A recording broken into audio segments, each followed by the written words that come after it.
good morning, everyone, and welcome. I'm Leslie Judge, Project Manager of Traveltech for Scotland, and I have with me my colleague Joshua Ryan Saha, Director of Traveltech for Scotland.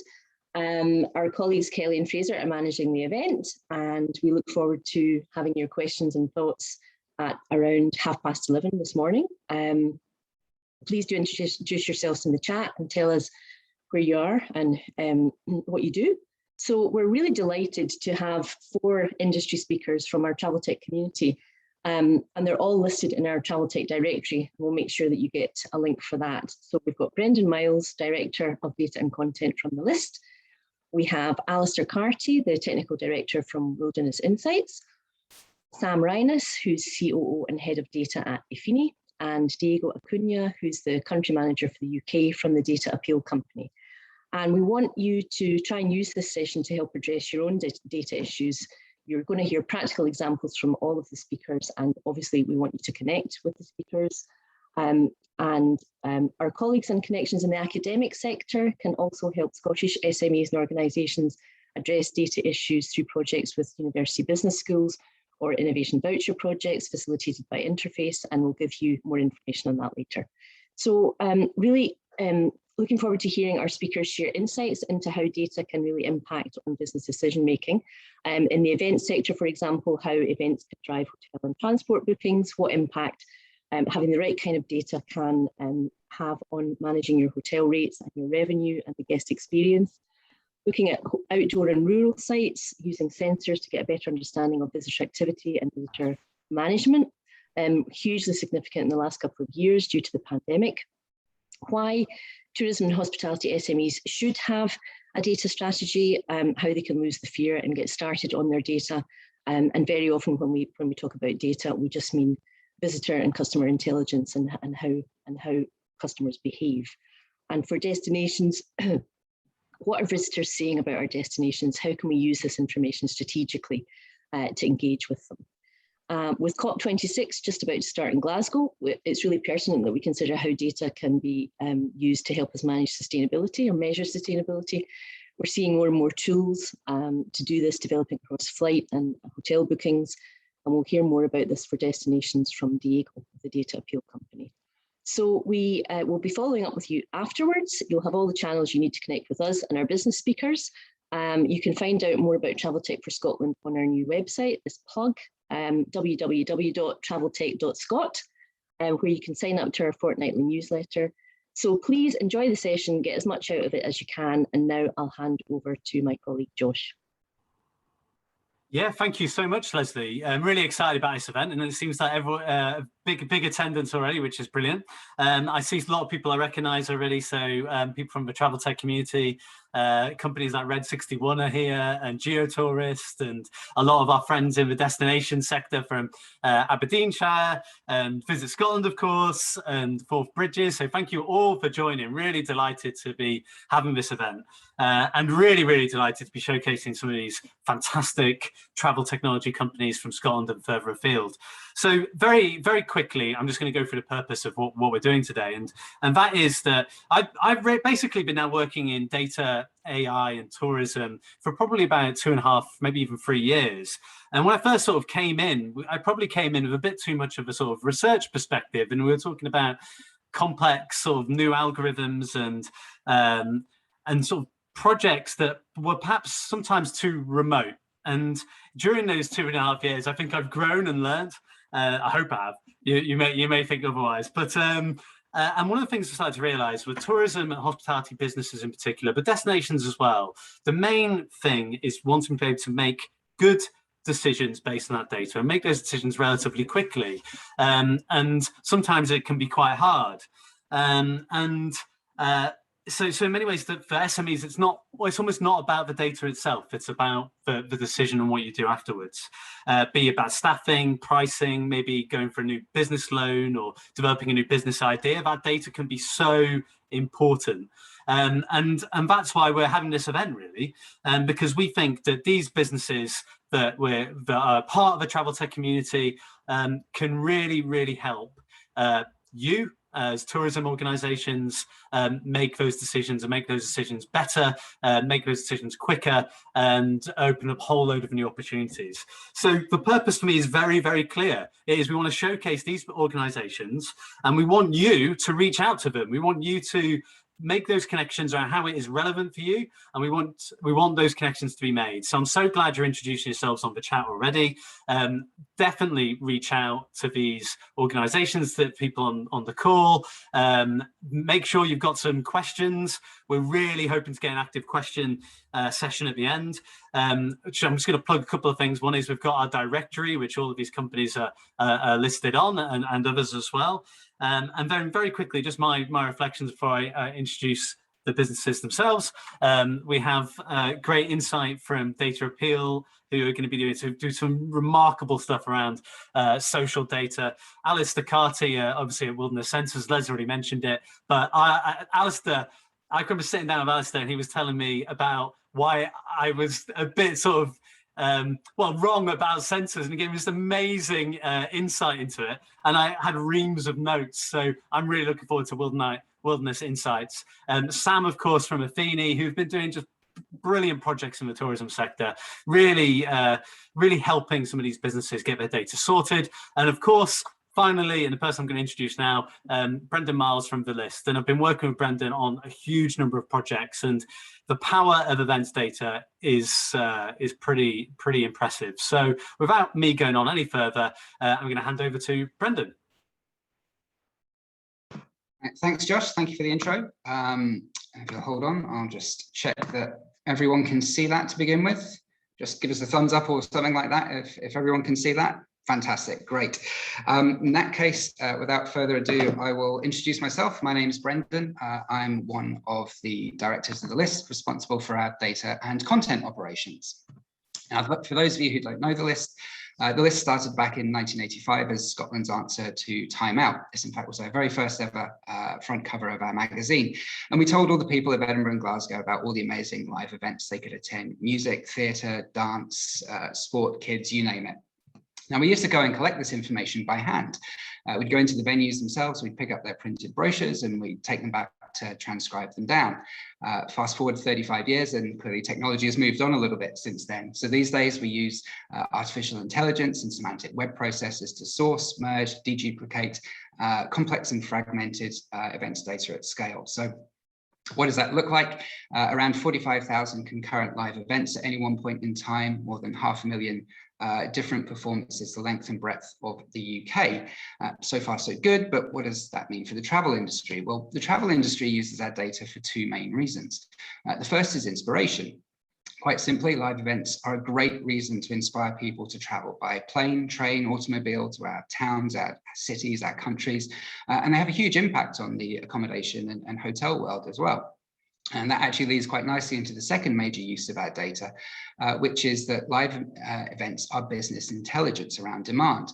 They tell you where people are going to be, when they're going to be there, and give you a good indication of in what numbers. Using a simple example, most of the hotels that we work with were able to rate protect their rooms for the new Ed Sheeran tour. And we were able to tell them that information just after the embargo broke to make sure that they maximize their profits and yields. So if you take nothing away from what I say today, take this: live events are huge for the travel economy. Some 35% of the UK visitor economy was accounted for by events pre-pandemic. You're looking at a £40 billion industry, and in 2019, around 27.7 million people went to just gigs on their own. So experiential tourism isn't really anything new. It's been around for a while. Again, some sort of pre-pandemic numbers for you. In 2017, 65% of travelers preferred experiencing something new over feeling rested and recharged. 78% of millennials would rather spend their money on an experience, and 72% wanted to increase their spending on those experiences. And since 87, this was a global thing. In fact, so since 87, the portion of US consumer spending devoted to experiences increased by 70%.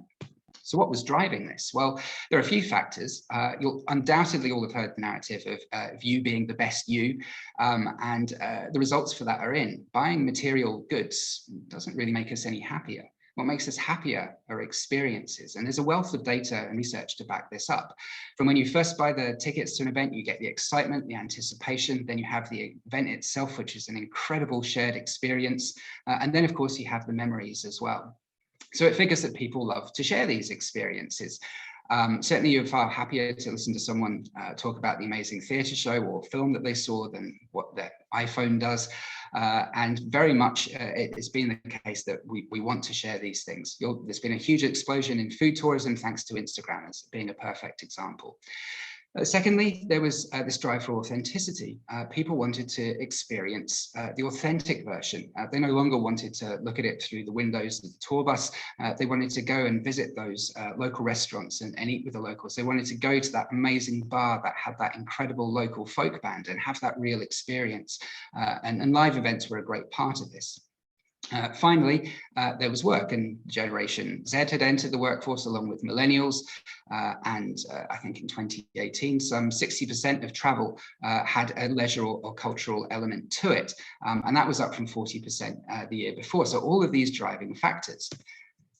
And then, of course, this happened. And our world changed forever. If you thought that the travel industry was hit hard, it was nothing compared to what happened to the live events industry. Live events were all about bringing large numbers of people very close together, and they were quickly identified as the super spreaders of the virus, the things that simply couldn't happen. So what actually did happen to live events? Well, this is the normal distribution of events that we would collect across a year in 2019, and this is replicated every year.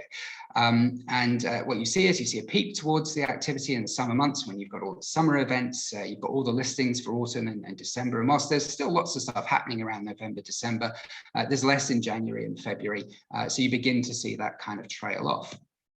This is what happened in 2020. Clearly, the curve is no surprise there. But what is surprising is that about 35% of events were still happening. It's just that the events were rescheduled to further dates into the future, and indeed rescheduled many, many times as we had the latest announcement or the latest lockdown. We saw, once the vaccination program had run out, that the return to that kind of sort of normal distribution as events have grown again. But to put that into some kind of perspective, we're currently at around 60% of the volume of live events we would expect. What's very interesting, though, is that large events have made a huge comeback. Somewhat counterintuitive, given it's lots of people coming together. But what happened is all the large events were the ones that got rescheduled, and now they've been added to by all of the new releases from all the big artists that have been waiting to tour. So this is Ticketmaster data. You can see the huge increase in 2021 across the number of performances, and Ticketmaster generally focus on the larger sort of scale events.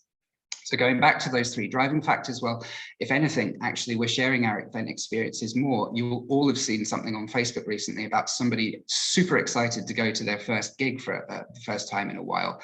In terms of authenticity, well, we all had to actually get locked down, and we weren't allowed to go any further than about a mile from our own home. So we've all discovered the local businesses, the local shops, and that version of authenticity, I think that narrative is probably stronger than ever. However, work and pleasure, I think that's probably changed forever. It's fair to say that this particular presentation would have been done in person 2 years ago rather than over Zoom.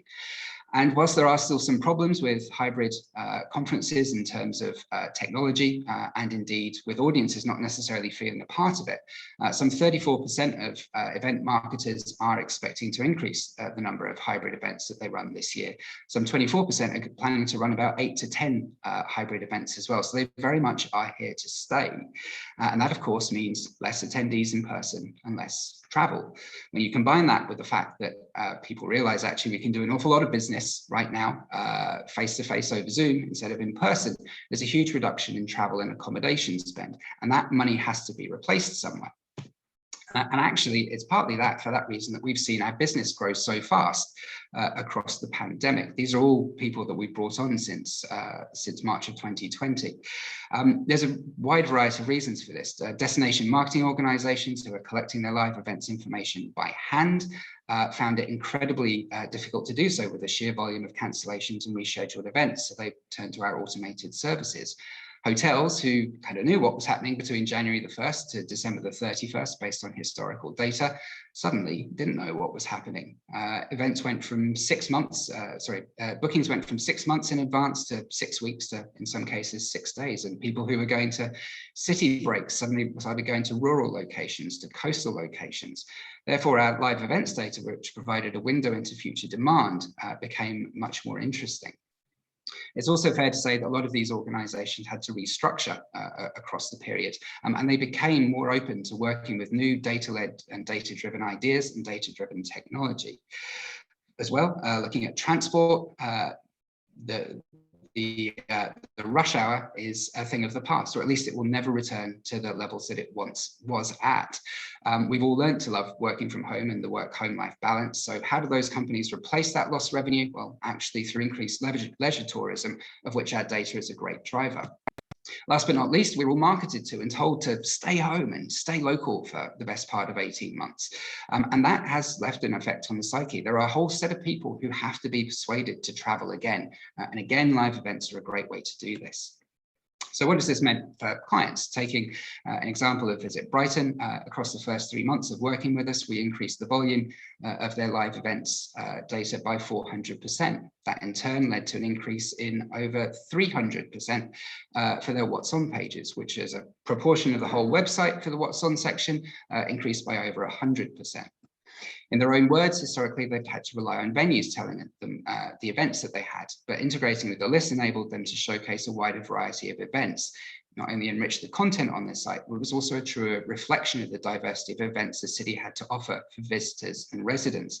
A city like Brighton prides itself on live events, so being able to showcase the city in a much better way has led to real improvements in what they offer. In terms of the yield management side, it's been a little harder to ascertain some of the numbers because of the drastic changes year on year that are involved. However, we've got a case study that we're lining up with one of our major partners, which I'm hoping to publish in early 2022. Anecdotally, though, of all of the hotel chains that have tested our data, every single one of them has signed up. Now, a 100% success rate in any industry is very unusual. And I think it shows actually the power that this data has. Certainly words like transformational have been used on more than one occasion. They've also given us some interesting feedback saying that the time between an event going on sale and a hotel being booked has noticeably dropped. This is partly because events are selling out much quicker because of the huge demand for them, but also because people are so excited by live events that they're making much more of a night out of it, and they're often having a wider, longer stay to make more of it a special occasion. Now, in conclusion, since the start of September, we have seen Coldplay, Ed Sheeran, Liam Gallagher, ABBA, the Red Hot Chili Peppers, Adele announce. I've never seen in the last 15 years so many AAA artists announce so close together. And it just shows the confidence in the incredible demand for large-scale live events that's actually there. With a direct line, as we have to ticketing providers, there's plenty more to be announced, and they firmly believe that 2022 will be the best year for live events that they have ever seen. Now, what hasn't come back as strongly are the smaller community events. There's a range of reasons for that. Certainly, many small events venues actually sadly went to the wall across the pandemic, and a lot of smaller event promoters are entrepreneurial in nature and will have moved across to doing different things. They will come back, but it will take a bit more time. But put simply, live events are back in a very, very big way in 2022. And post-pandemic, the travel industry are probably likely to find them much more important than ever.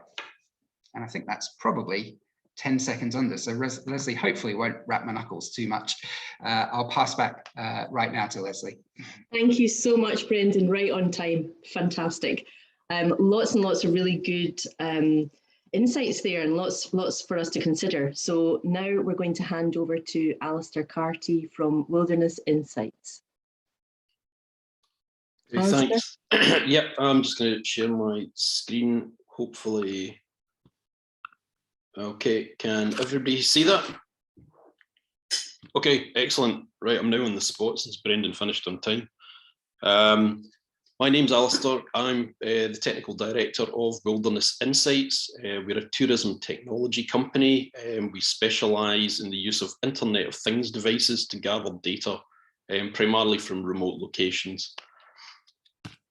This is our general pipeline that we look at when we're engaging with customers about the use of IoT.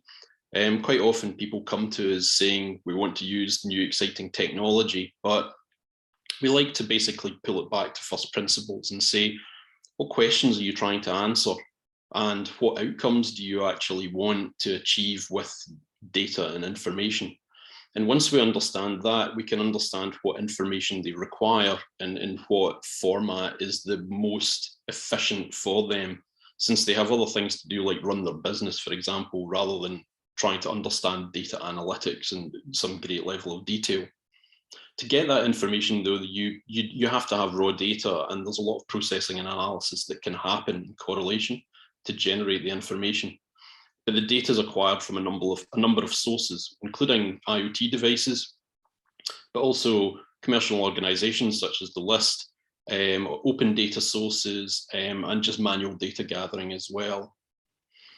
So we tried to boil this down into a sort of position statement kind of idea of to say, in order to do the thing that I need to do, I need relevant information. And this can be produced from one or more data sets, which can be best obtained by some sort of acquisition process.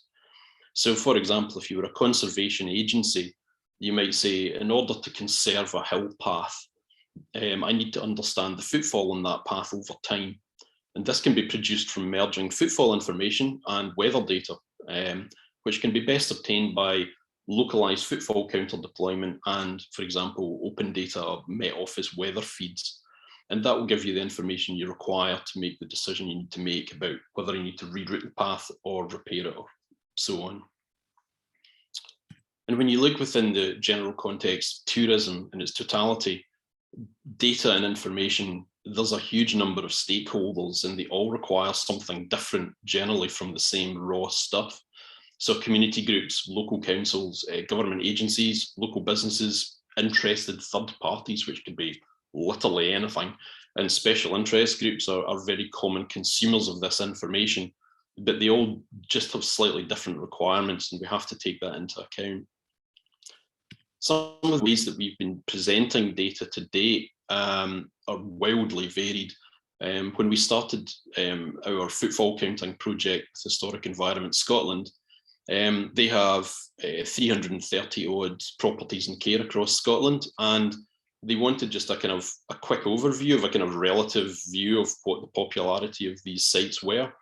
So the map that we generated above, you get an immediate sense of what's popular and what's not popular. You don't really know what the underlying empirical data is, but it gives you it gets your eye in basically. Some of our customers just really want a spreadsheet.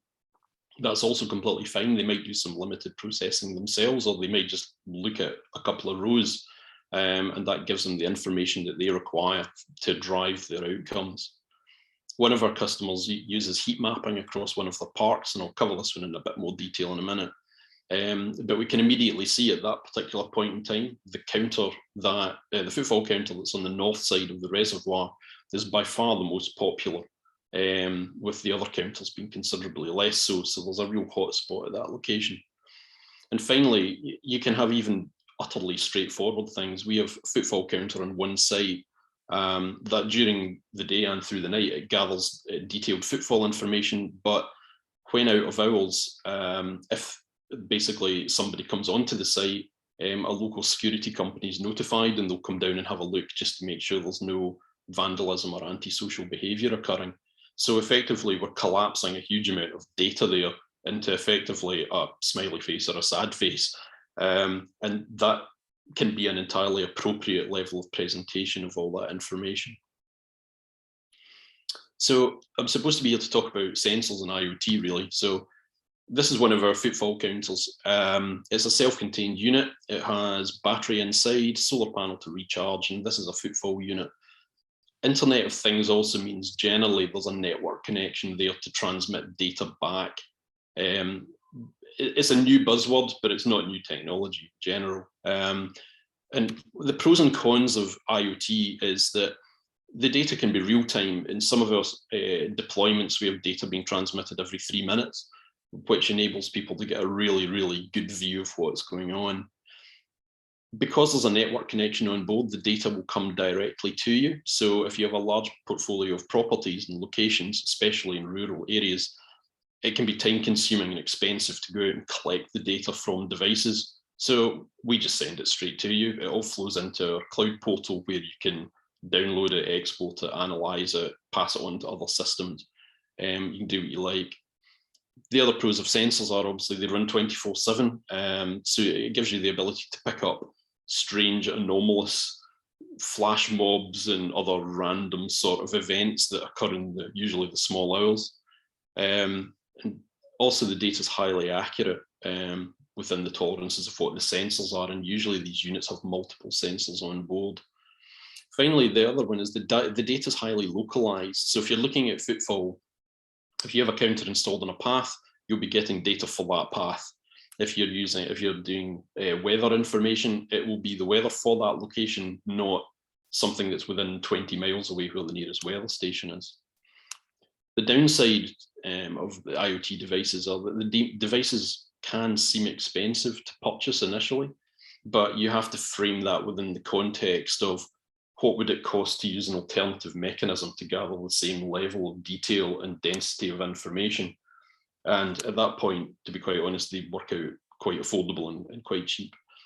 Within rural context, connectivity is something that always crops up, and we've got a lot of experience of dealing with this. We use a mixture of cellular networks, low-powered wide area networks. We can use satellite backhauls if need be. So we can get data out of some very, very remote places.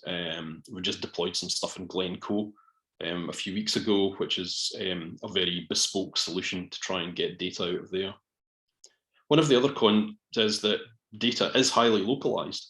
If you stick a footfall counter on a path, for example, and somebody walks around the back of it, you don't know they're there. So it can be a con as well as a pro. So you have to take these things into consideration when working out if it's an appropriate solution. I'm just going to quickly talk about a couple of projects that we've been working on. Both of these will be entirely prefaced with, if COVID didn't happen then. So this one is for a council down south who have a young family walking trail that they wanted to understand what the effect of their advertising was on the uptake of people doing this particular trail. This is Roger the Gnome. So when we actually look at the park, we have three counters. The one that we're interested in is the one at the bottom. And the first thing to do is get a baseline. So here's 1 day of popularity. So you can see that in general, people are walking probably round the reservoir, but nobody's really going along the other route. So that was a bit of an interesting thing for the customer. And then we were about to start doing the advertising piece, and then COVID hit. So here's our data from last year, very similar to Brendan's in that everything looks quite happy, very weekend heavy up until the middle of March, and then it drops like a stone. You can see there's a slight increase as people start to discover the local park, and then they're using it every single day, right up until in England when the first lockdown was released, and then suddenly the numbers rocket back up again with some weekend information, but actually there's still a lot of people using the park during the weekdays, which is interesting. So we've actually seen in recent numbers that this is stabilizing back to its previous pattern of high weekend use and lower use during the weeks, but the numbers are actually overall up in 2021, which is encouraging, meaning more people are out and about. We'll also get an answer to the gnome roam problem, hopefully, as they start to market events in the next couple of months. I know everybody was on bated breath about that. Another project that we've been working on has been in the West Highland Way, in conjunction with Gartness Community Trust, to try and understand what the footfall is like on the way and how best that they can drive potentially more people into Drimmen rather than bypassing Drimmen. So again, if COVID hadn't happened, we would have slightly better information about this. But here's the view from November 2020 through to present day. And what you can see is that basically from November through to about April, you can see that there's a kind of balance between the direction of travel of northbound and southbound past this counter. And that pretty much tells us that these aren't visitors, these are locals who are just using it as a walking path. But you can see from April onwards that the directionality becomes very northbound which is the direction that people usually do that path.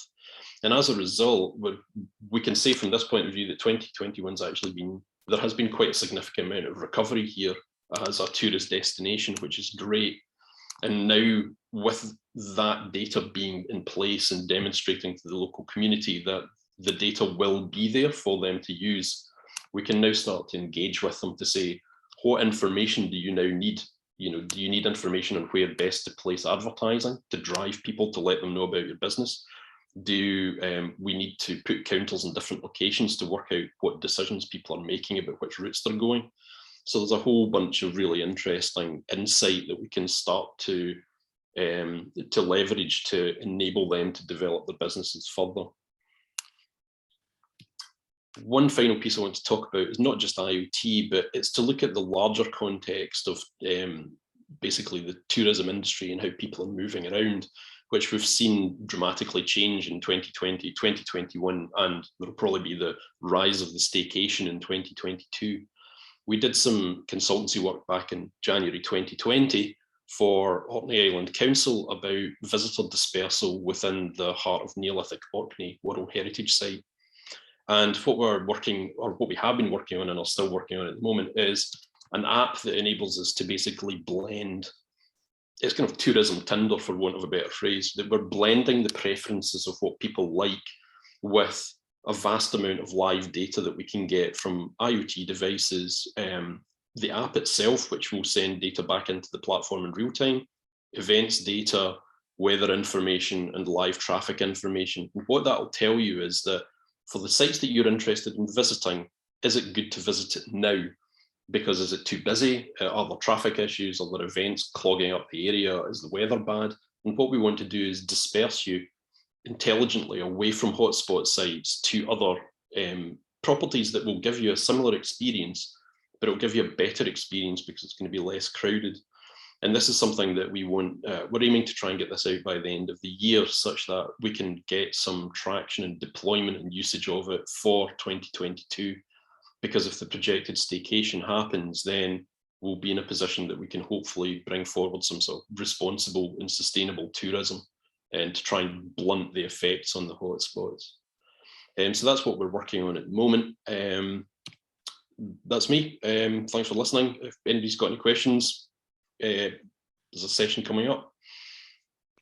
Okay, thank you, Alistair. That was fantastic. And I'm loving the description of tourism Tinder. And just remember, everyone, you heard it here first.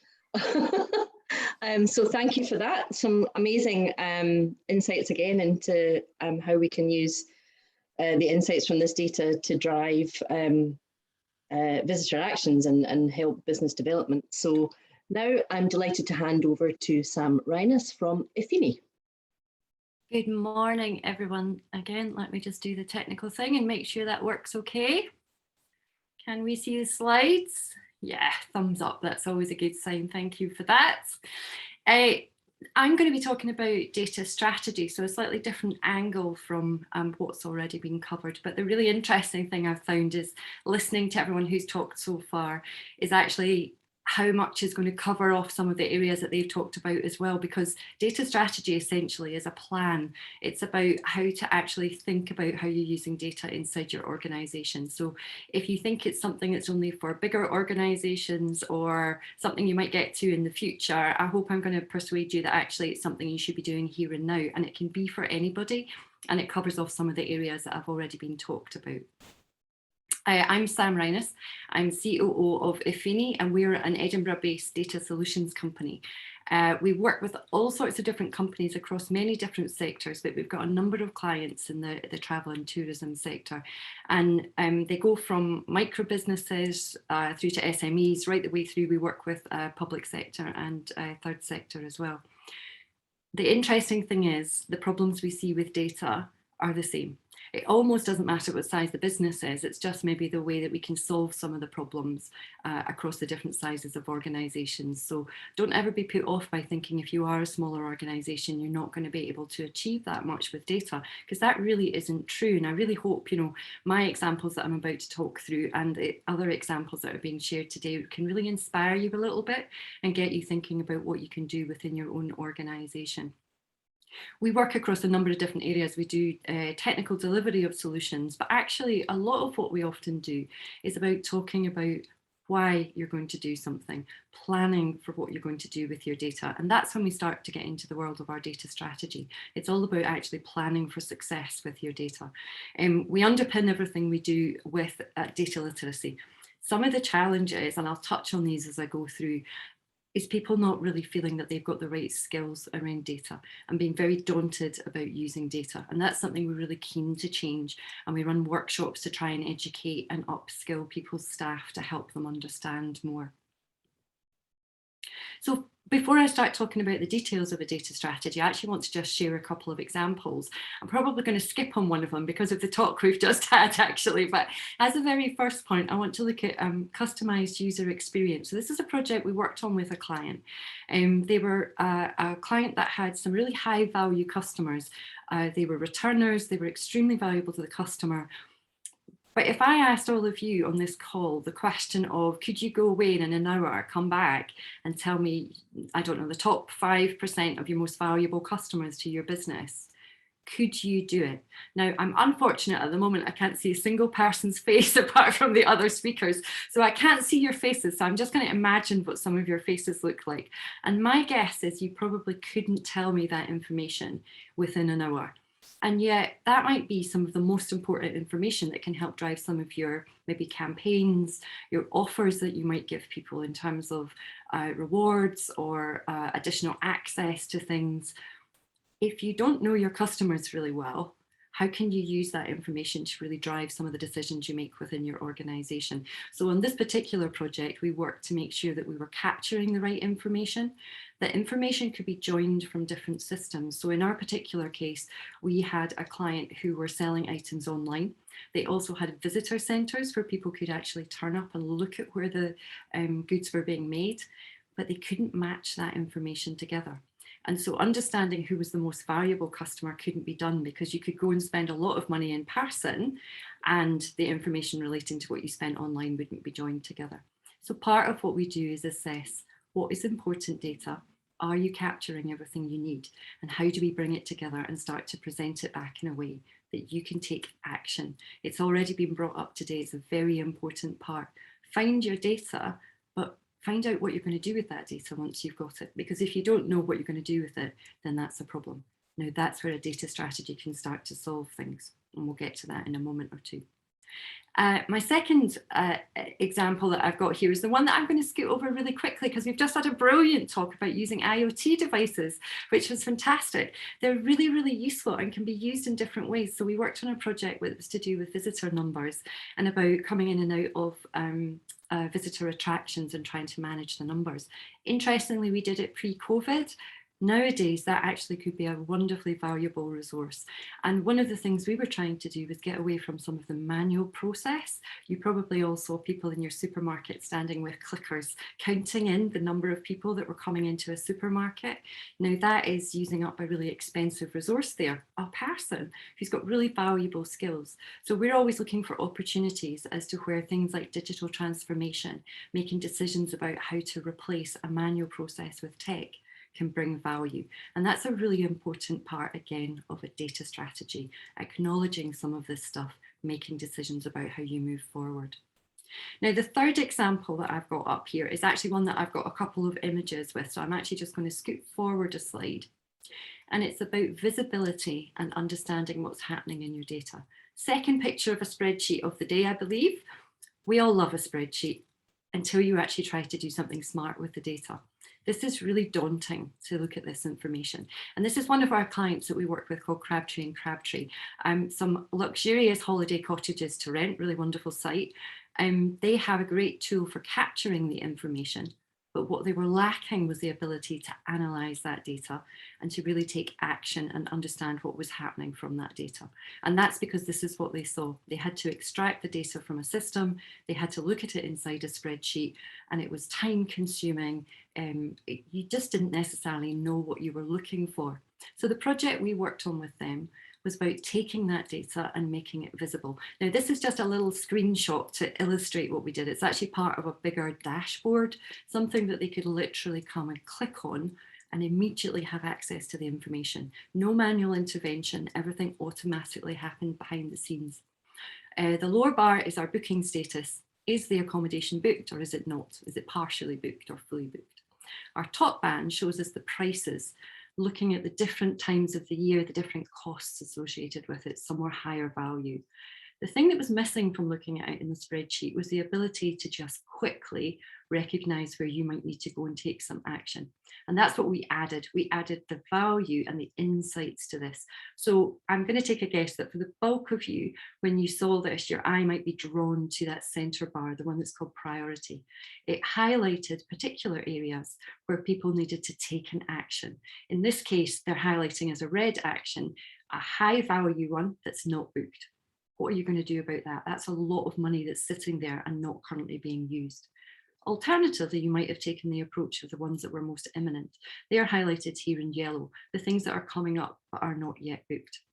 But I hope that gives you a little bit of a sense about taking from a spreadsheet the same information, but turning it into something like this allows you a really quick and responsive way to act on your data. If you can't find out what's happening till a month later when you do a monthly report, you're really missing out on the opportunity. So that's a really important thing. How quickly can you react to your data?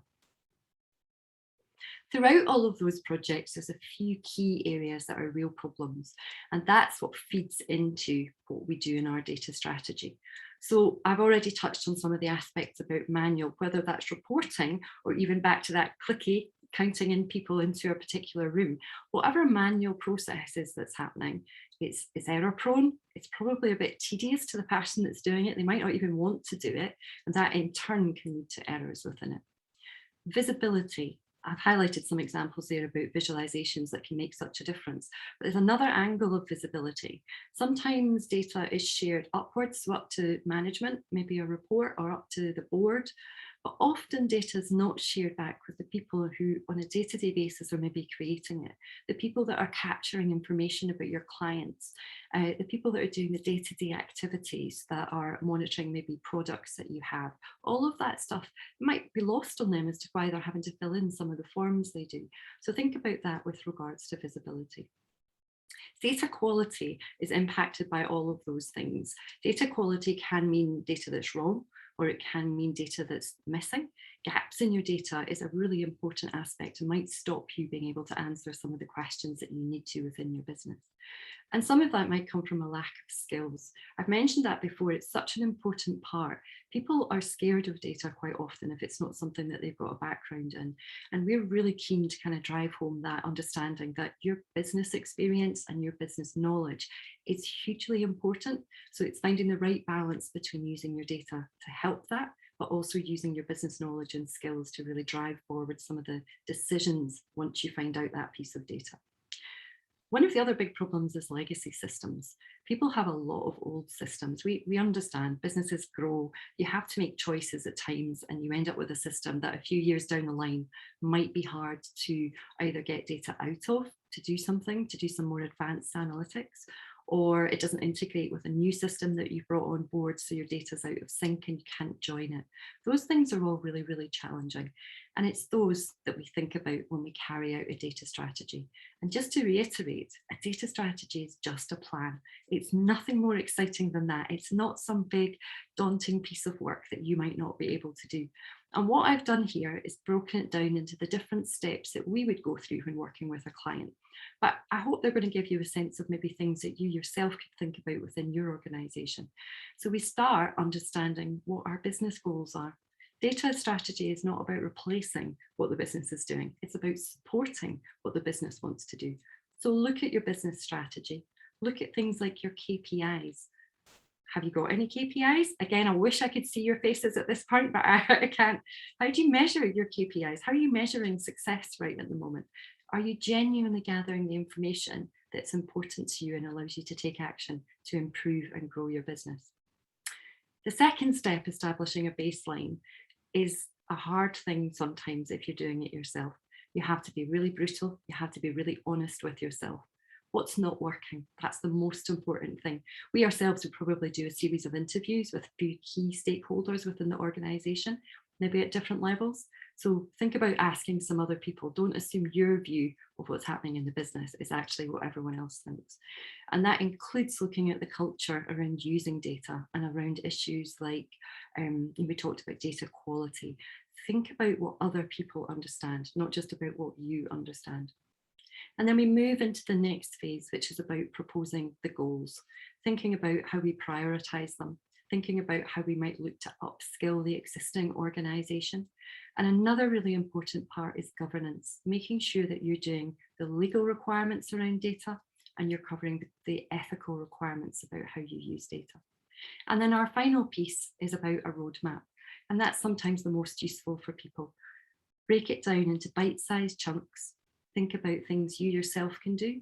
Think about things you might need to bring in external people to help you with. And think about how you're going to drive adoption of these new processes within the organisation. Whatever those are, put them into a roadmap, plan and prioritise and share across the organisation. And that gives you your plan. That's your data strategy. And hopefully all of those things can help you achieve some of the examples I've given you, and also some of the examples that other people on this call today are actually sharing as well. So a real whistle-stop tour there. So that's the last thing I'm going to say, but I hope it's given you some ideas around how you yourself might start thinking about a data strategy. Thank you so much, Sam. That's been amazing. It's really good to, I think, for a lot of people to lose the fear about just the terminology around data.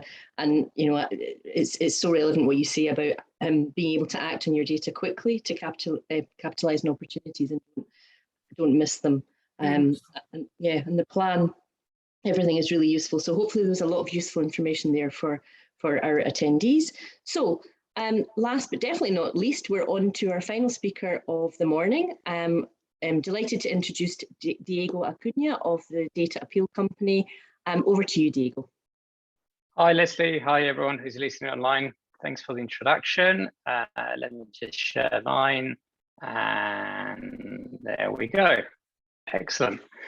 So thanks again. As mentioned, I'm the country manager for the Data Appeal Company. We are an artificial intelligence-based solutions provider based out of Florence in Italy. So what gathers us today here is looking at doing data better for tourism. Well, I think we first need to start by collecting data better and analyzing data better. So online, every single minute, there's over 5 million new pieces of online feedback being left behind. This is by people experiencing the world. This could be anything from somebody buying a pair of shoes in Florence to somebody commenting on a wonderful restaurant in Glasgow. Now, as Sam was mentioning, and also it was alluded by Brendan as well, a lot of this data is very antiquated, and us in the travel industry, I have been in this position myself in having to manage businesses with either a lack of data or very, very antiquated data to make future decisions. Of course, COVID has made this worse, and then we're not going to be able to rely on historical data to make future decisions. We're actually going to have to rely on what's happening now and here.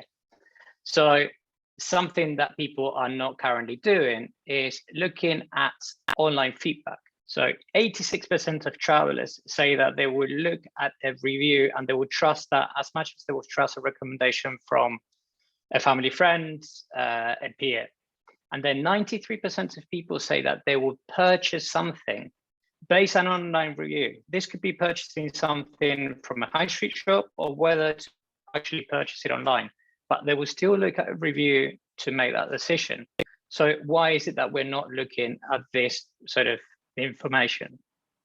Well, of course, here comes my sales pitch, and this is what we're here to do. So we help destinations and businesses, and as Sam was alluding to, big or small. So we work with large corporations or very tiny restaurants to provide them a very powerful combination of location intelligence, sentiment, and market intelligence data. And that could be for any point of interest, any brand, or territory worldwide. So let me explain a little bit how we work and what we mean by location, sentiment, and market. In terms of location, we can map any destination on Earth. Just think about, let's just look at Scotland. So what we call mapping is we will select the whole of Scotland and we start allocating all these geographical coordinates to different points. This could be anything from a food truck to a hotel to an attraction, okay? Every single one of them will be like what you see the points on a Google map, for example, okay? So that's a geographical location. Once we do that, we would apply the business information related to that geographical location.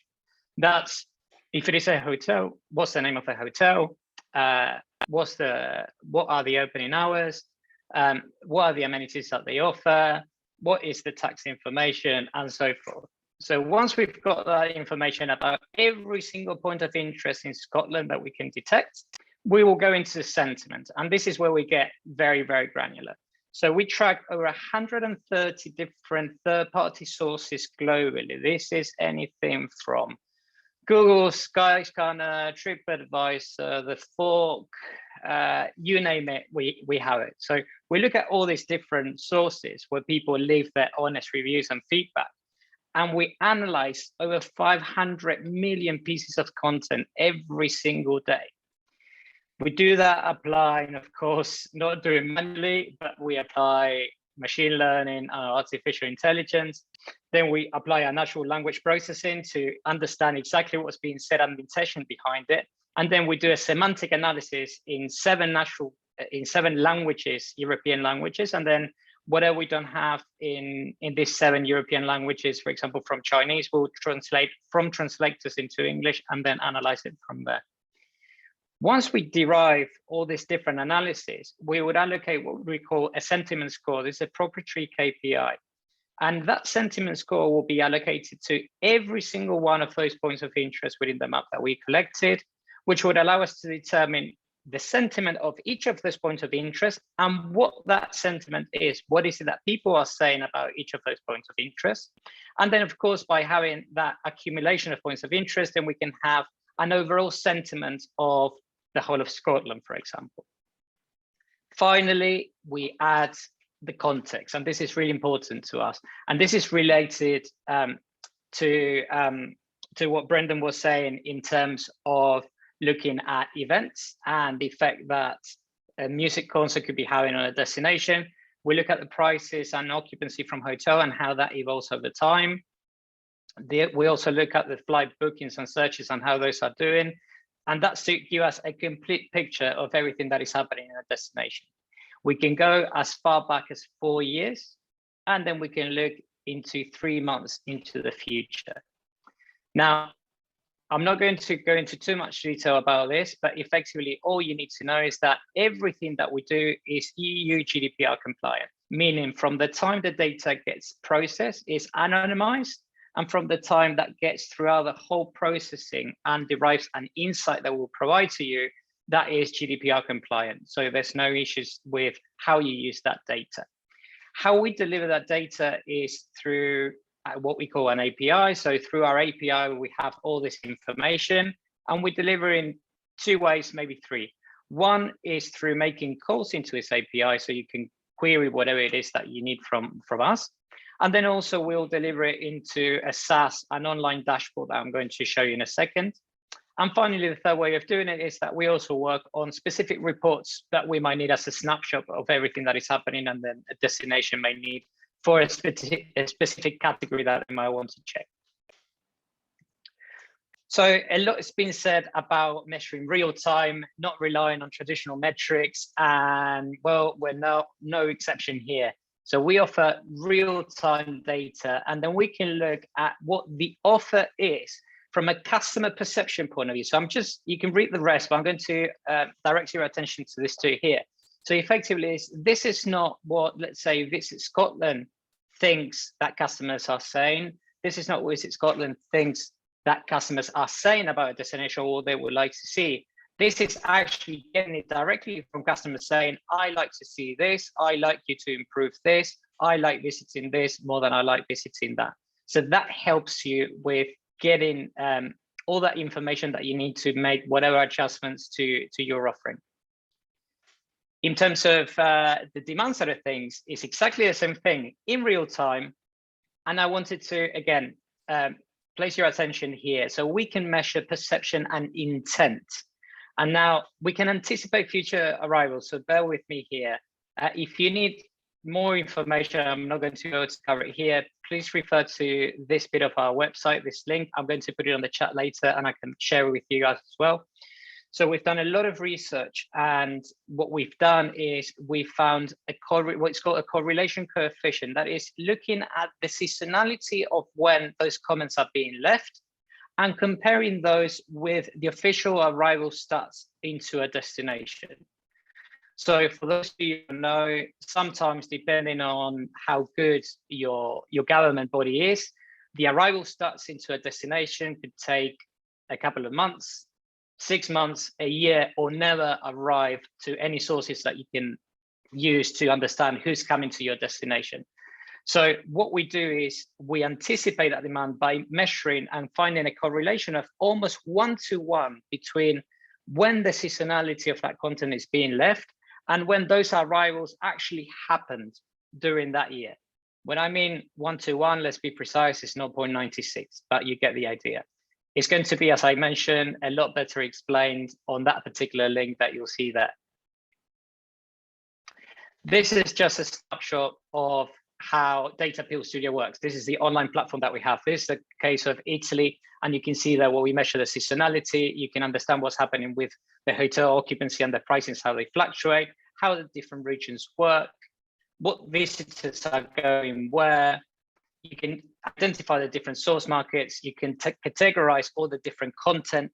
You can look at what sort of language the feedback is being left us. And then also you can start looking at what's going to happen through every single channel, what clusters all the topics are being left, and some idea of what people are leaving behind. The other thing that I mentioned is because we created our own index, we are able to compare like for like with any destination on Earth. So effectively, we can look in real time or over the evolution of 4 years, how Scotland is comparing to Italy or England or anywhere else on Earth. The final part of it is why we believe data is so important and why we need to do it better is that it's actually allowing us to push boundaries as to the sort of things that we can track. So as Leslie mentioned quite rightly, COP26 is coming to Glasgow fairly soon. And then we started thinking about, we were getting all this different feedback from DMOs around the world and understanding how is it that we can measure sustainability. And we know that sustainability could mean a lot of different things to a lot of different people. So what we've done is we've taken the 17 development sustainable goals from the United Nations. Out of those 17, we looked at the 5. For now, we're working on the 6 that we believe we can measure and start using a similar principle to what I was saying to you guys before, but to applying it to measuring air quality, for example. So in the case of air quality, we're using satellite imagery to understand the evolution of the air particles in the air, and basically talking to the European Environment Agency, we understand which gases are the ones that they're tracking and they're controlling in terms of air quality. So we're making sure that we're measuring exactly the same things. As I say, I don't have enough time to actually go through this one in particular, but this is just to give you an example of, first of all, why data is so important, and then also why we're getting to a point where we're now doing things that we never thought we could do. For us, even measuring sustainability it wasn't even on the cards at the beginning of this year, but this is something that we were able to develop and get through the power of interpreting and analyzing data. Just to leave you with some of the people who trust us, particularly DMOs. As I said, we work with big DMOs, small DMOs, but also we work with hotels, restaurants, and people outside the travel industry. And that is us. As mentioned, these are my contact details. You can ask me any questions that you may have that we may not be able to cover today. So please feel free to approach me through any of those channels. Thanks very much for your time. I hope I kept to time, Leslie. I was quite conscious of it.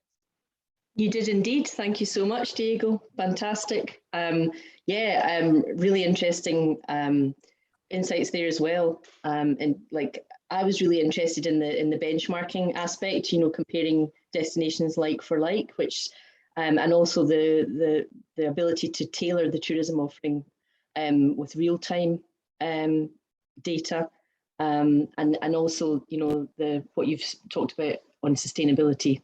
So very, very interesting. So thank you to all our 4 speakers, to Brendan, to Alistair, to Sam, and to Diego. And now we have time for questions, for your thoughts, hopefully for a bit of discussion. You can either put questions in the chat, or you can raise your hand and put your cameras back on, and we can see you. I think we've got a question from Deirdre. Hi there, morning, just checking it is still morning. Thank you so much for, as usual, a great session from yourselves. Really enjoyed it, and a packed programme of speakers, lots of food for thought. I work in Visit Aberdeenshire and the Insights and Evaluation Manager here. So I come at it from a DMO perspective, but working very closely with businesses. And I guess the sessions reminded me, each one reminded me of the amount of data. We've talked about this before, the amount of data that's in tourism. Josh, you talk often about the overwhelming potential of the amount of free data that's out there. And I wanted to bring it back to basics a little bit, actually. And we've had a business recovery programme here in Visit Aberdeenshire. We ran it last year. We're into the next wave of it. It is still recovery, but we're working with the businesses to move past COVID and build the businesses back up. And we had various work streams, one of which was customer market insights, and really good attendance. They loved the sessions, but the challenge for us is that even the best businesses, even the most proactive businesses, when they get back to the coalface, they really struggle to prioritise looking at data, analysing data. And I think each of your speakers spoke about it. And Brendan, when you said at the beginning, it's almost not about the data, it's what you do with it. And sorry, that's a bit of a preamble. My question is, do any of you, we talk about the so what all the time with them, we make it as practical as possible, but do any of you have any further top tips on how to help businesses carve out that time, or to kind of make them go, wow, that is why I need to sit down for an hour a week or 10 minutes a day, or whatever it might be? Do any of you have any further top tips for us to take to businesses and say, this is why you need to keep doing this? I've got a thought, I guess, which is actually Sam made me think about this more when I was listening to her. When we approached the hotel industry with our live events information as business intelligence, I expected some of these businesses, which were multi-million-pound businesses, to be absolutely on top of this, to have their own developers, to have their own statisticians, to have their own data people. And they just didn't. They didn't at all. And if that's happening in multi-million-pound businesses, it's certainly happening in smaller businesses as well. And when we first gave the data to some of the hotels, we actually gave it to them for free. And we asked for feedback. And we gave it to them, as has been shown before, in these wonderful spreadsheets with all the data. And the feedback came back to us. This data is brilliant. Nobody uses it. Absolutely nobody uses it. And we had to try and then put it into a language that the hotel businesses understood. Now, it turns out that hotels love calendars. They are absolutely obsessed by calendars. They have calendars for everything you can possibly imagine. And the task for us was then actually creating a visualization for them of what that data meant. And in that particular case, we went and we built calendars for them, which showed almost like a heat map of when the busiest days across the next set of months were going to be, when it was going to be quieter. And then they could go in and look at individual days and begin to understand and take action. So it was just as Sam said, you can have this wonderful data, but the visualization of the data was what was crucial for us in terms of getting those businesses to take action. So as I said, well, Sam described it much better than I did, but if you can get people to start thinking about that process of what's important, the data that's important, we identified what was important, but then how do you begin to visualize easily what that actually is? And once you can begin to do that, then I think you can go forwards and take action. I'm sure Sam will probably add to this, and probably better than myself as well.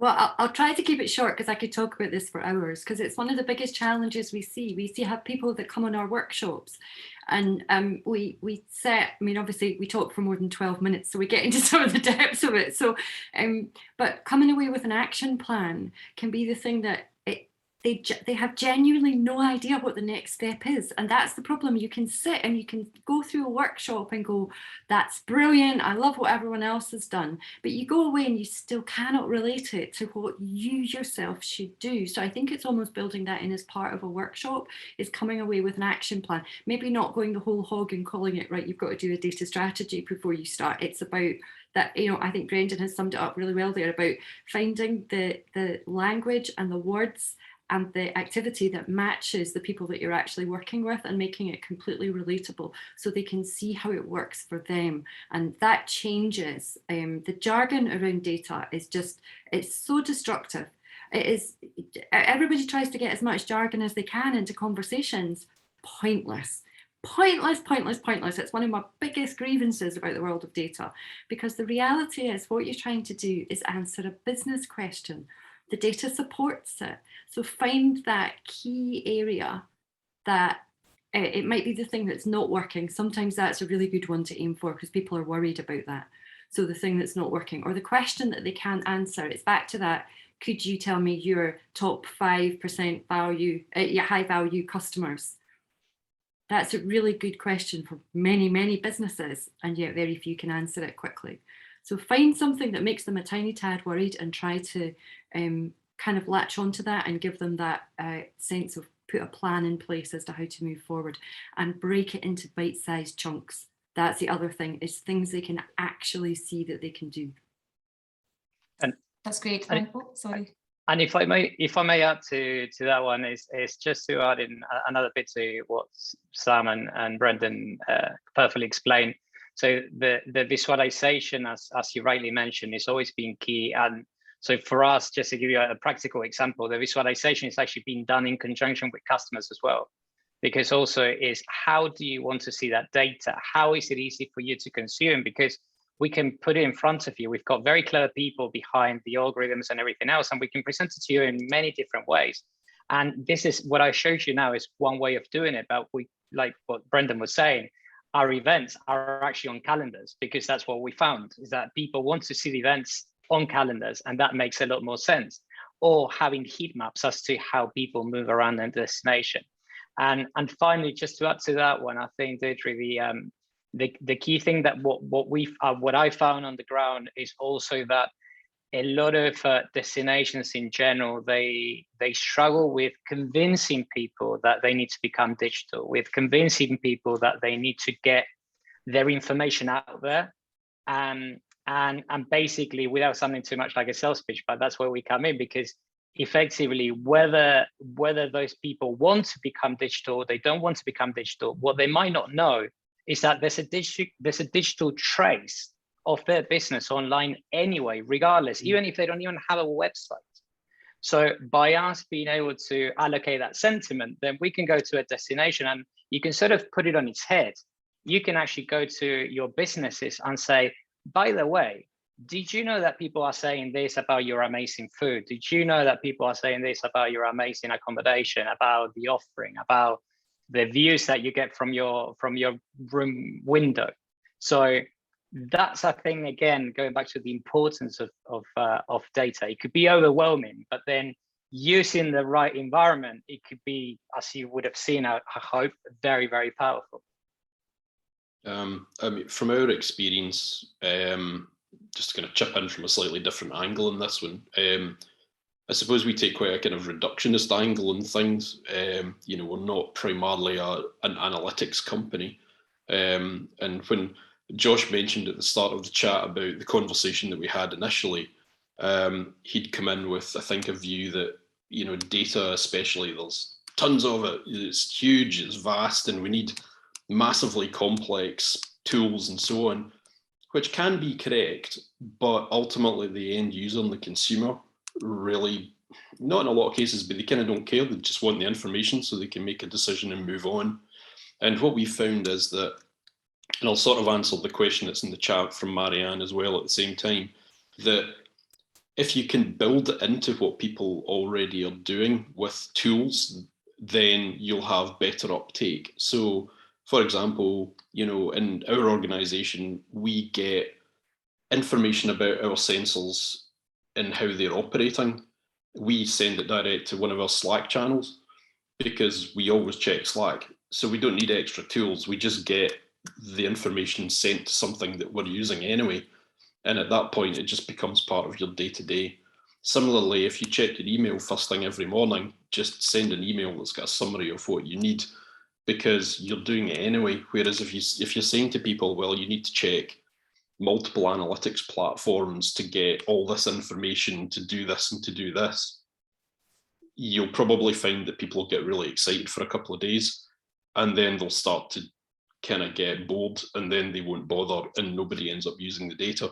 So I think in answer to the question of, you know, what are the key challenges in supporting SMEs,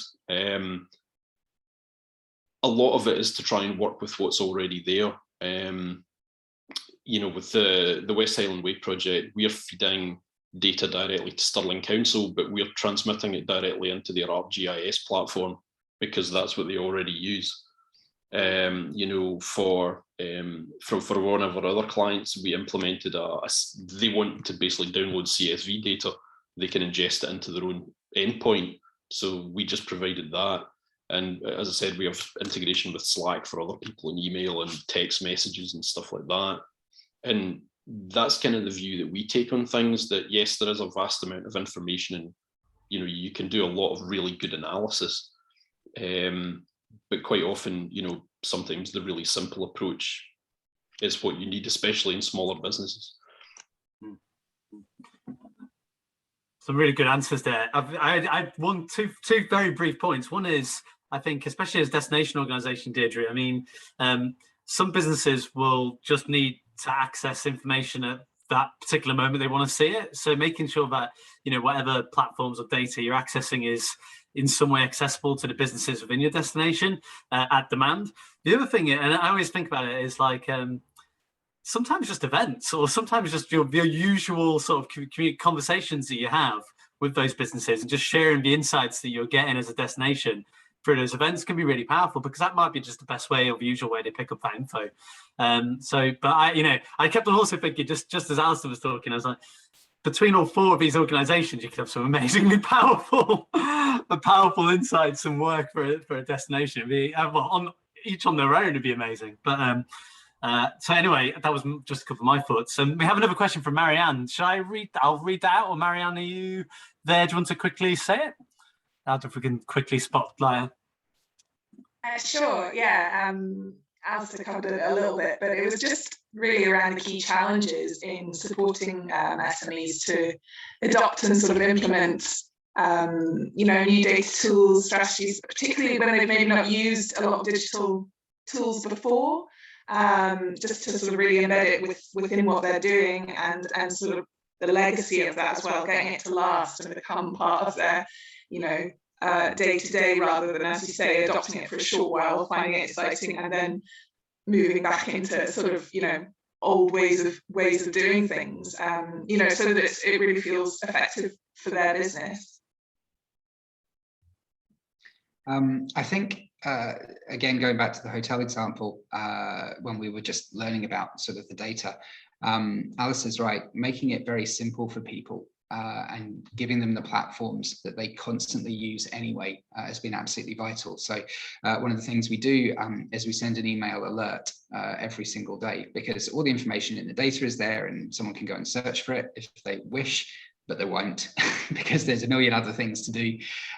So actually being able to take information out of the data that's important, highlighted, and send that through to them in bite-sized chunks, which appear regularly, just gets it into people's daily routine. And that's actually where you can begin to get really good understanding over time, because you're constantly finding a reason to be referring to the data and to go into the data. So as I said, Alistair's already sort of said it, but finding ways of getting the information directly to people in the format that they're used to, in the places that they go anyway, means that they will end up taking action, even if it's by sheer osmosis as much as anything else. They will begin to build a picture and begin to make better data-led decisions to help their businesses. And I think there's aspects to think about how you train people on new systems. Sometimes people get training on a system, you know, when they start in a new job, you come in, you've got to use a system that you're going to enter data into, for example, and you'll get training that, you know, might be from somebody that knows what they're doing, or it might be from someone that got an equally bad training session a while back from someone else who sort of does it right, but they couldn't quite remember a bit of it. And there's like this growing culture of it's not quite right, but there's nobody responsible for making sure it's right. And a lot of that is what feeds into data quality problems. You know, we often hear about that, or people aren't using the system right. It's like, is that actually the people that's the problem there, right? Because that's not necessarily the best way to address it. And I think you find the same thing if you try to bring in a new tool or process, is if you don't do good, really good training, not demos of systems, actually working through things like use cases. Sometimes that gets forgotten about. It turns out, I've literally just gone through this with someone. They got a demo of the piece of software that did not help one single person who has to use it on a daily basis. What it was a sales pitch. What they needed was a proper demo showing them the use cases that they work through on a day-to-day basis and how that new tool helps them, showing the value of that tool, showing the purpose as to why something's changed. Because rather than feeling it, you've got it thrust upon you in some way, it's just been inflicted on you. Somebody in management made a decision. There's got to be good reasons as to why you're going through the expense and the effort to change something. But are you communicating that back to the people that use it on a day-to-day basis, that may be the ones that actually can stop it from really working? So I think it's really important, communicate, make it clear what the purpose is, and make sure that training is really effective and that there's refresher training as well. It's not a one-off and then you abandon everyone. And I guess if I could add from that, I mean, the guys covered most things, but I think there's also, again, I like flipping things on their heads, and I've done this through several companies that I work for. So for example, whenever we look at developing a tool and things like that, it's good to actually get the developers themselves, to actually get them in the same room with a DMO or a hotel, so they can see for themselves what it is that these people are after. Because the brain potentially for a developer will be, I need to make this complicated, I can get you all these insights, blah, blah, blah, blah. And then the destination might say, yeah, but I only need to know this 3. That's it. Everything else is too complicated. I don't want to know, it'll be noise. So that is one thing that we usually do, is if we, like with sustainability, for example, if we come up with that, I send it as a proofread, if you would like, to a destination to say, look, by the way, we're starting to measuring this.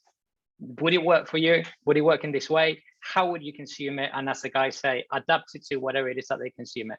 And also, as Sam was alluding to, is who is going to be consuming this data?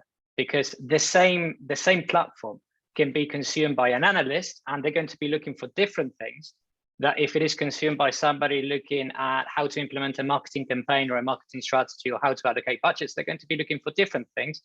And as we know, and I come from that background as well, if you're talking to a marketing person, they didn't get into marketing because they particularly love data. So how are you going to change that message for them to get excited about what you can share? And if you're going to provide them something that is going to be different to what they already do. Thanks, Diego. Josh, thoughts? Yeah, no, I think it's such an important question. The last two are kind of linked, and I think they're really, really valuable. I know that there'll be other people wanting to get some questions in, so I do have one that I'm going to throw into the mix. And whilst we're answering that, please do type your questions into there. And I think this has probably come from conversations that me and you have had, Brendan, and actually Diego, which is, with the data that you have and you've shared in the past, what is the most sort of unexpected or unusual or potentially weird use case that you've had Because I think sometimes, you know, you're putting that data out there, you've got a good idea of how it's going to be used, and then you find actually an organisation says, well, actually, it's really valuable for us for this reason. And I think it's probably relevant for you as well, Alistair. So maybe I'll start with you, Brendan, because I know we've talked about this in the past, and then Alistair and then Diego. Yeah, I'd love to say we were smart enough to come up with all the different ways that people would use our data, but sadly we weren't. Thankfully, there's been some quite brilliant insight from developers just using our API and coming up with different use cases. One of the ones quite early on, actually, that really kind of stopped and made me think was a developer who was looking to work out the number of people that should be on an A&E ward during the week. And actually the rationale for that was English people, as we all know, Scottish people, British, all of the UK, they like a drink. And they like a drink when they go out. And when they go out to events, they quite often like a few drinks, which causes people to fall over, get into fights, do all sorts of daft and unusual things that they probably wouldn't do. And they found that there was a direct impact on hotels, on hospitals, and the amount of admissions that they had. Now, normally they would expect Friday and Saturday to be busier for that reason, because you've got more people out, but they weren't accounting for the fact that there was maybe a big concert on a Tuesday night. So that was something that just got me thinking about the data in a completely different way. And we've been talking to all of the blue light services, police, in terms of how they can better position forces across the city on a busy night, fire and ambulance services as well. We've even talked to sort of some very centralised governments around anti-terrorism protection after Manchester, getting an idea of exactly what might be a potential target when the uses for the data are so much wider than we ever originally considered. And I've no doubt people will continue to bring up all sorts of weird and wonderful things that we haven't thought of going forwards as well. Yeah, that's amazing. I mean, yeah, hugely valuable outside of the sector. It's really exciting, really great. Alistair, anything from your perspective? Yeah, we get, because our councils are out in, you know, usually quite remote locations, we get lots of really weird stuff coming through in the data. And because we manufacture all the counters ourselves, you know, our usual first stop-off point is, oh my God, there's a problem with the counter, as opposed to there's something weird going on in the environment. Last week we put some new technology out, and we were just getting really odd stuff. And it turns out, so we got one of the local rangers to go and have a look, and it transpired that a deer was using the thing we'd mounted the sensor on as a scratching post. So, you know, you're like, right, good. We've had, you know, we pick up things like fun runs. It's on the event idea, you know, that when we can correlate against weather and event information. We had a weird spike one morning. It transpires it was a fun run, but we didn't know about it. So it just looked like there was a problem. So it's usually we have just lots of kind of odd things that need to be explained. But we do have one client that they move the sensors around a lot. So they have a very approach. They do it very similar to the way I explained. You know, they come up with a question. They try and work out how long they need to gather data for, and then they use it to do the analysis, do the thing they need to do, and then they'll usually move the counter somewhere else, you know, so they get good value out of it. And they've come up with, you know, they're using it for things like woodland management as well, and river management, and trying to map out wildlife conservation areas. And it's all still coming off the same information about footfall, but it's giving them huge amounts of opportunities in other areas. So there's just all sorts of stuff that, you know, we hadn't really thought about that you know, that are coming out. Yeah, tons of stuff. People are weird. They just keep coming up with really random things that they want to know, you know.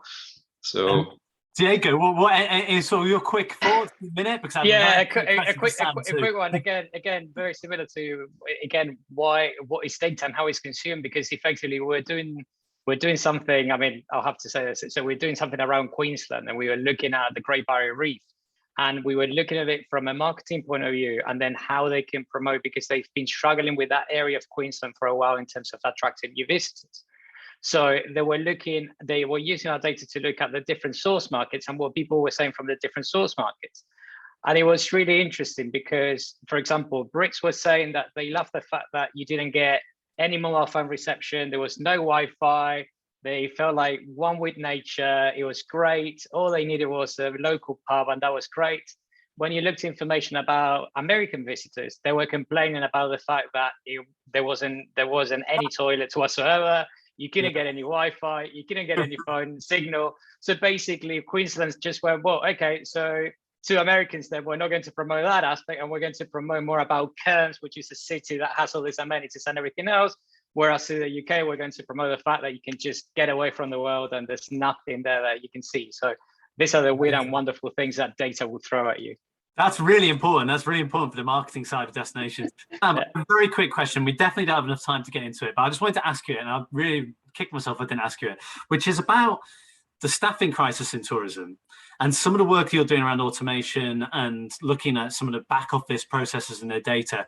Again, we could do a whole event on this, but do you have any quick tips or thoughts about a couple of things that you've seen with the data that you've had in some of the organizations you've worked with? Yeah, I think it's a really, really good point. I think that the manual processes can really take up a vast amount of time. You know, when we're doing that, the questions that we'll ask doing a data strategy, one of them is about things like reports and what's needed and how long it takes you. And it's not unusual to find people are taking 2 weeks to create a monthly report. 2 full weeks of their time, probably spread over that month. So not only are you using up resource there that potentially could be doing something way more valuable to you, but the effort and the tedious nature of doing something like that is hard going for a person to be doing every single month.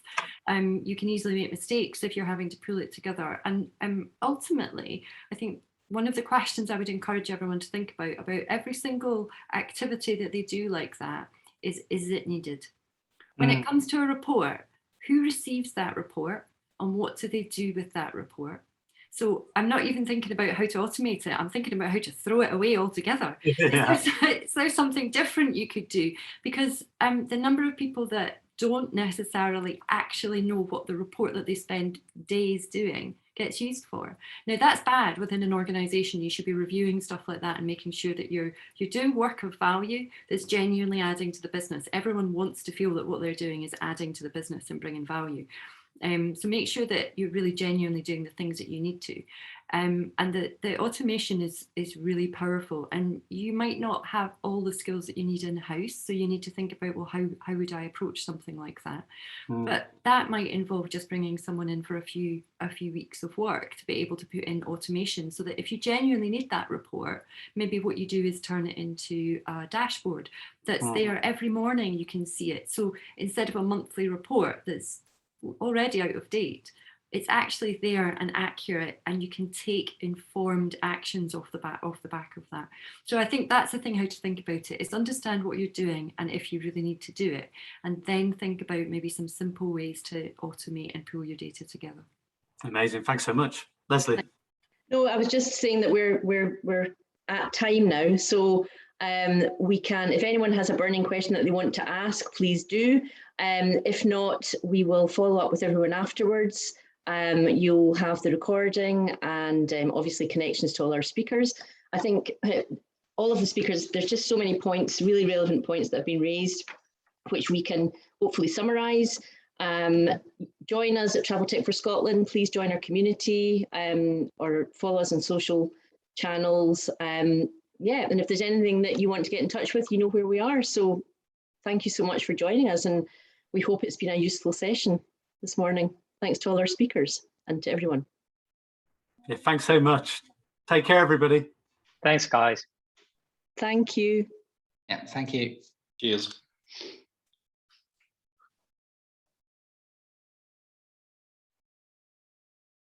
And thank you, Kelly and Fraser, for all your help. Of course. Yeah. Make it all happen. Not at all.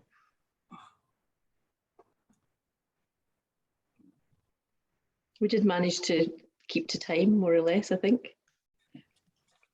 Yeah, I really wanted to ask you that question, Sam. So I was like, oh, I'm going to squeeze it in anyway. You just said a lot more. I know, yeah, there's another interesting flip side to the staffing thing that, like I think there's a huge opportunity in being able to get more skilled people on the ground to do more kind of crowdsourced data acquisition, if you like. So, for example, you know, if you're looking at, you know, rangers that are working for organizations, they can actually gather a lot more kind of ambient information if you give them the tools to do so. You know, so instead of, I mean, this is obviously sounds counterintuitive given the fact we make sensors, but, you know, if you have like a, you know, if you have